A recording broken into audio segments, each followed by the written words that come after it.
Madam Speaker, this government paid $300,000 for instructions on how to set up a residential tenancies enforcement unit. The enforcement unit would have improved tenant rights.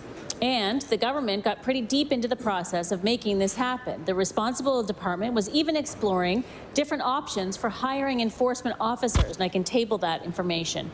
Can the minister tell us why the Residential Tenancies Enforcement Unit was abandoned when it was so close to becoming a reality? I recognize the Honourable Minister of Service, Nova Scotia. Thank you, Madam Speaker, and I want to thank the member for the question. So our focus, Madam Speaker, is to make sure that we have a residential tenancy program that works for tenants and landlords, Madam Speaker. Like I said in the previous question asked around the residential enforcement, we want to make sure that that is a positive relationship, Madam Speaker. And so we encourage everyone who has any questions, of course, to reach out.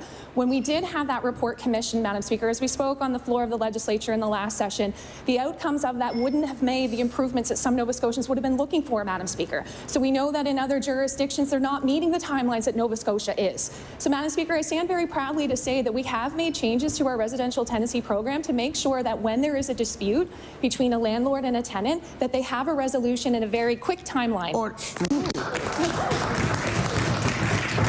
I recognize the Honourable Member for Dartmouth North. Madam Speaker, a resolution is not enforcement of the resolution. We're talking about the enforcement of the decisions that are made at the Residential Tenancies Board, which, according to the minister, worked well. The government keeps saying that the system is working and no enforcement unit is needed, but this wasn't always the case. In January of 2024, department staff defended the creation of an enforcement unit because, quote, there would be a balance in charges laid against a landlord or tenant, end quote. What or who changed this government's position on a residential tenancies enforcement unit? I recognize the Honourable Minister of Service, Nova Scotia. Thank you.